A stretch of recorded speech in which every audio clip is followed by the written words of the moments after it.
ఎందుకు దేవాలయాలకు పూజలకు కుంభమేళాలకు ఇంత డబ్బులు ఖర్చు పెడతారు, దాంతో హాస్పిటల్ కట్టించవచ్చు కదా, అది కట్టించు బొచ్చు భోషానం అని ఏదేదో చెప్తూ ఉంటారు. మరి వాళ్ళ మసీదుల నుంచి ఎందుకు ఇవ్వరు, వీళ్ళ చర్చిల నుంచి ఎందుకు ఇవ్వరు?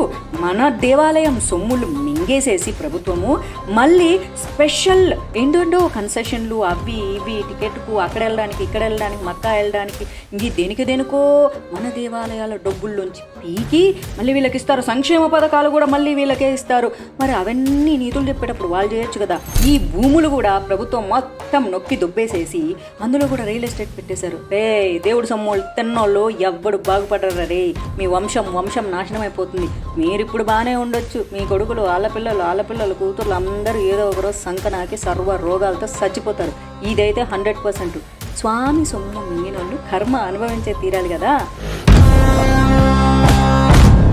నమస్తే, welcome to voice of Madhavilatha. Voice of Madhavilatha అంటే నా ఒక్కదాని వాయిస్ కాదు, చాలా మంది జాతీయవాదుల వాయిస్. అయితే నేను పెట్టిన వీడియోస్ మీకు రీచ్ అవ్వాలంటే మీరు చేయాల్సిందల్లా ఒకటి ఎప్పుడు అడిగేదే సబ్స్క్రైబ్ చేసుకోమని. ఎందుకంటే సబ్స్క్రైబ్ చేసుకుంటేనే నేను పెట్టిన వీడియోలు మీ దాకా వస్తాయి. చాలా కష్టపడి డిఫరెంట్ టాపిక్స్ మీద నేను మీకోసం ఎఫర్ట్స్ పెట్టి వీడియోస్ చేస్తున్నాను.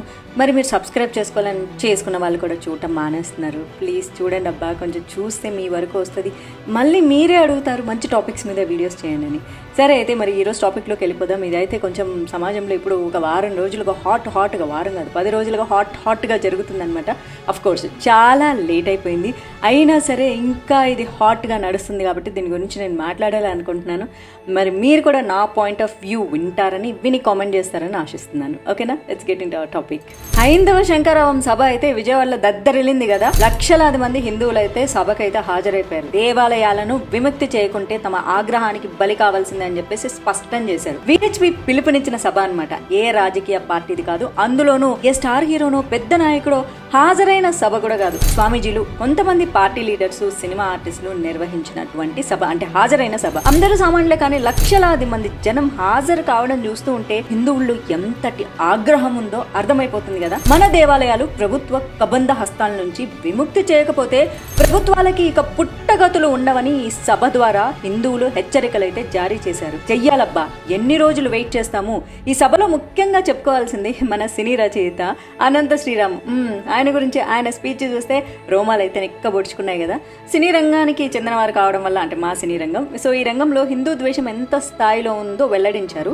బ్రహ్మాండ నాయక అనే ఒక్క పదము ఉంటే ఆ పాటను తను అంగీకరించరని తెగేసి చెప్పిన వాళ్ళు సినిమా రంగంలో ఉన్నారంటే వాళ్ళకి హిందువులన్నా సనాతన ధర్మమన్నా ఎంత ద్వేషం ఉందో కదా. తెలుసు, నాకు తెలిసి ఇండస్ట్రీలో ఉన్నా కదా. కల్కి సినిమాలో కర్ణుడిని చాలా హీరోలాగా చూపించినందుకు విరుచుకుపడ్డాడు. కర్ణుడు వంటి దుర్మార్గుని హీరోగా చూపించడం ఏంటని ప్రశ్నించాడు కూడా కదా. ఆయన సినిమాల్లో హిందూ ద్వేషం గురించి ప్రసంగించినంతసేపు సభా ప్రాంగణం అయితే దద్దరిల్లింది. అనంత శ్రీరామ్ ఆ ఒక్క సభతో ఒకే ఒక్క పిలుపునిచ్చాడు. ఏ సినిమాల్లో అయితే హిందూ ద్వేషం ఉందో ఆ సినిమాను అస్సలు చూడొద్దని కోరారు. ధర్మమే కదా. సనాతన ధర్మానికి వ్యతిరేకంగా సినిమా నిర్మిస్తే ఏం జరుగుతుందో సినిమా వాళ్ళకి అర్థం కావాలని కూడా అన్నాడు. ఇక హిందూ దేవాలయాలపై పెత్తనం ఏంటంటూ స్వామీజీలు ఆగ్రహం కూడా వ్యక్తం చేశారు. ఇతర మతాల్లో లేని ఈ తరహా పద్ధతి ఒక్క హిందూ దేవాలయాలపైన ఎందుకు అని ప్రభుత్వాన్ని కూడా ప్రశ్నించారు. గుడి బయట చెప్పులు విడిచిన దగ్గర నుంచి గర్భగుడిలో దేవుడి దగ్గరికి వెళ్లే వరకు అంతా వ్యాపారమే అంటూ ఆవేదన వ్యక్తం చేశారు. ఫ్యాక్ట్ కదబ్బా. డబ్బులు మొత్తం బిజినెసే. దేవుడి దర్శనం కోసం వెళ్ళాలంటే జోబు గుళ్ళ చేసుకోవాల్సిందే అనే పరిస్థితి ఏర్పడిందంటూ ఒక సామాన్య భక్తుడు సైతం తీవ్రంగా కోపాన్ని అయితే వ్యక్తం చేశాడు. ఉన్నది ఉన్నట్లుగా మాట్లాడారు. దేవుడికి భక్తుడికి మధ్య ఈ ప్రభుత్వము ఇంత అనుసంధానకర్తగా ఎందుకు వ్యవహరించాల్సి వచ్చింది అని సూటిగా నిలదీశారు కూడా. దేవాలయాల్లో భక్తులు పడుతున్న వేదనలు ఈ ప్రభుత్వాలు అస్సలు పట్టించుకోవడం లేదని ఆగ్రహం కూడా వ్యక్తం చేశారు.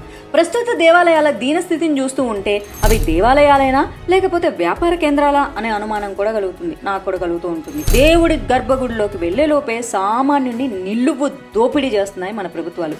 సామాన్యులకు దేవాలయాలకు వెళ్ళాలంటే పెద్ద ఎత్తున ఖర్చు పెట్టుకోవాల్సిన పరిస్థితి అయితే ఏర్పడింది కూడా. యాదాద్రి నరసింహస్వామి ఆలయంలో గతంలో పార్కింగ్కు 500 రూపాయలు ఫీజు వసూలు చేసిన ఘటన గతంలో వెలుగులోకి కూడా వచ్చింది. దేవుణ్ణి బయట నుంచి చూడాలంటే ఒక్క టికెట్, కొంచెం దగ్గర నుంచి చూడాలంటే మరొక టికెట్, గర్భగుడిలోకి వెళ్ళాలంటే ఇంకో టికెట్ తీసుకోవాల్సిన దారుణమైన పరిస్థితి మన హిందూ దేవాలయాలకు ఉంది. గతంలో టీటీడీ చైర్మన్గా ఉన్న వైవి సుబ్బారెడ్డి టీటీడీ రేట్ల విషయంలో అసలు మామూలుగా కాదు భయంకరంగా పెంచేస్తూ నిర్ణయం తీసుకున్న వీడియో బయటకు వచ్చింది కదా. అర్చనకి ఇంకో దానికి అసలు 1000 రూపాయలు, ఇంట్లో పూజకు ఇంకొక 500 అని ఎంతో సులువుగా ఈజీగా చెప్పేశారు. ఇక టీటీడీ లడ్డు వ్యవహారం అయితే ఇక యావత్ భారతదేశాన్ని కుదిపేసిందనమాట. సో తిరుమల లడ్డూలో ఏదేదో జంతు సంబంధిత వ్యర్థాలు కలిశాయని అని మన దేవాలయాలు దీనావస్థ ఎంతగా ఉందో కూడా మనందరం అర్థం చేసుకోవచ్చు. ఇకపోతే పెద్ద దేవాలయాల పరిస్థితే ఇలా ఉంటే ఇక చిన్న దేవాలయాల పరిస్థితి ఎంత దారుణంగా ఉన్నాయో మనం ఊహించుకోవచ్చు కదా. వాటిని పట్టించుకునే నాదుడు కూడా లేడబ్బా. గ్రామాల్లో ఉండే దేవాలయాలు ఆదాయాలు లేక రోజువారీ పూజలకు సైతం నోచుకోని స్థితిలో ఉన్నాయి. కనీసం వాటిని పునరుద్ధరించాలన్న దాఖలాలు లేవు. ఓవైపు భయంకరంగా ఆదాయం వస్తున్న దేవాలయాలన్నీ దోపిడీకి గురవుతుంటే ఆదాయం లేని ఆలయాలు నిర్లక్ష్యానికి గురవుతున్నాయి. ఫలితంగా హిందూ దేవాలయాలు అన్ని హిందువులకి దూరం అయిపోతూ ఉన్నాయన్నమాట. హిందూ దేవాలయాలు ఇప్పుడు ప్రభుత్వ కబంధ హస్తాల్లో చిక్కుకొని పోయినాయి. ఇప్పుడు కదలే, చాలా కాలం నుంచి వాటిలో అధికారులే పెత్తనం చెలాయిస్తున్నారు, మనం చెప్పక్కర్లేదు. ఎప్పుడు ఏ పూజ చేయాలి, ఏ కైంకర్యాలు చేయాలన్న విషయాలు ఆలయ ఈవోలే నిర్ణయం తీసుకునే పరిస్థితి. ప్రభుత్వ అధికారులు చెప్పినట్లే పూజారులు వినాల్సి వస్తుంది. ఫలితంగా ప్రశాంతతకు కొలువైనటువంటి ఆలయాల్లో ఎప్పుడు చూడు గొడవలు జరుగుతూనే ఉంటాయి. ఒక్క పట్టాన చెప్పాలి అంటే తిరుమలలోనే గంటల కొద్దీ క్యూలలో నిల్చునే భక్తులు అర నిమిషం దేవుణ్ణి చూడాలి అనుకుంటే దేవుడి ముందుకు వచ్చేసరికి అధికారులు తోసిపడేస్తున్నారు. దీంతో హిందువులైతే లోపలే కుమిలిపోతున్నారు. ప్రశాంతత కోసం దేవాలయానికి వచ్చి ఆగ్రహంతో వెనుదిరిగిపోతున్నారు. ఇదే అంశాన్ని హైందవ శంకరావం సభలో స్వామీజీలు కూడా వెల్లడించారు. ఆలయాలను ప్రభుత్వ కబంధ హస్తాల నుంచి విముక్తం చేస్తేనే వీటన్నింటికీ పరిష్కారం లభిస్తుందని చెప్పారు. నేను నమ్ముతున్నా, మరి మీరేమంటారు చెప్పండి. అలాగే ఈ విషయంలో చాలా మందికి కొన్ని అనుమానాలు కూడా ఉన్నాయి. అంటే హిందువులు సొంతంగా దేవాలయాలను నిర్వహించుకోగలరా? అలా జరిగితే అవినీతి ఎక్కువ అవుతుందేమో. హబ్బో, రాజకీయ నాయకుల కంటేనా?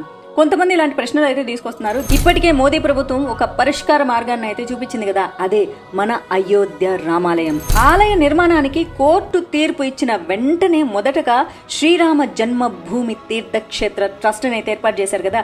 ఈ ట్రస్ట్ నిర్వహణ అంతా ఆలయమే తీసుకుంది. అందులో పూర్తిగా హిందుత్వం కోసం కంకణబద్దులైన వాళ్ళే ఉంటారు. కాబట్టి ఎటువంటి అవకతవకలు జరగటానికి వీలుండదు. అయోధ్యను రోల్ మోడల్ గా తీసుకుని దేశంలో ఉన్న దేవాలయాలన్నింటినీ నిర్వహించుకోవచ్చు. ఎందుకు మనకున్న చిలుకూరు లేదా, లేకపోతే పద్మనాభ స్వామి టెంపుల్ లేదా, ఇవన్నీ ప్రభుత్వ అండర్లో ఏం లేవు కదా, కానీ ఎంత బాగా నడుస్తున్నాయి. బోలెడని విద్య, వైద్యం, ప్రతిరోజు ఎంతో మందికి నిత్య అన్నదానము అన్నీ జరుగుతాయి. అసలు టెంపుల్స్ అంటేనే డెవలప్మెంట్ అబ్బా. గవర్నమెంట్ తీసుకొని మన సొమ్ము తింటూ మనం డబ్బులు వేస్తే మన మీదే పెత్తనం చలాయించి వేరే మతస్థులకు వాళ్ళకు కావాలి. వేరే మతస్థులు వచ్చేసేసి ఎందుకు దేవాలయాలకు, పూజలకు, కుంభమేళాలకు ఇంత డబ్బులు ఖర్చు పెడతారు, దాంతో హాస్పిటల్ కట్టించవచ్చు కదా, అది కట్టించు, బొచ్చు భోషానం అని ఏదేదో చెప్తూ ఉంటారు. మరి వాళ్ళ మసీదుల నుంచి ఎందుకు ఇవ్వరు? వీళ్ళ చర్చిల నుంచి ఎందుకు ఇవ్వరు? మన దేవాలయం సొమ్ములు మింగేసేసి ప్రభుత్వము మళ్ళీ స్పెషల్ ఏంటంటో కన్సెషన్లు అవి ఇవి, టికెట్కు అక్కడ వెళ్ళడానికి, ఇక్కడ వెళ్ళడానికి, మక్కా వెళ్ళడానికి, ఇంక దేనికో మన దేవాలయాల డబ్బుల్లోంచి పీకి మళ్ళీ వీళ్ళకి ఇస్తారు. సంక్షేమ పథకాలు కూడా మళ్ళీ వీళ్ళకే ఇస్తారు. మరి అవన్నీ నీతులు చెప్పేటప్పుడు వాళ్ళు చేయొచ్చు కదా. ప్రతి పెద్ద దేవాలయము ఎంతమందికి ఎన్ని రకాల సేవలు అందిస్తుంది. కులం, మతం, ప్రాంతం ఏదీ లేకుండా మీరు పెద్ద పెద్ద టెంపుల్స్కి వెళ్ళండి, ఎక్కడ ఏమీ అడగరు. నువ్వు పోతే సమయానికి 3 పూట్ల భోజనం పెడతారు. చక్కగా వాటికి సంబంధించిన హాస్పిటల్స్ ఉంటాయి, ఎడ్యుకేషనల్ ట్రస్ట్లు ఉంటాయి. ఎంతమందికి బ్రతుకు తెరువు ఉంటుంది. అట్ ద సేమ్ టైము వాళ్ళు చదువుకోవడానికి, ఆరోగ్యానికి కూడా టెంపుల్స్ సహకరిస్తూ ఉంటాయి. అంత గొప్ప ఔన్నత్యం కలిగిందే మన దేవాలయాలు. అలా దేవాలయాలు వెలసిల్లాలని మన పూర్వీకులు వచ్చేసి వాళ్ళ ఆస్తుల్లో కొంత భాగం భూమికి ఇచ్చేవాళ్ళు దేవాలయానికి. ఎందుకంటే ధూప దీప నైవేద్యాలు కంటిన్యూగా జరుగుతూ ఉండాలి. అట్ ద సేమ్ టైం ఆ టెంపుల్కి ఎవరు వచ్చినా సరే ఏదైనా సహాయము అందించడానికి వీలుగా ఉంటుందని.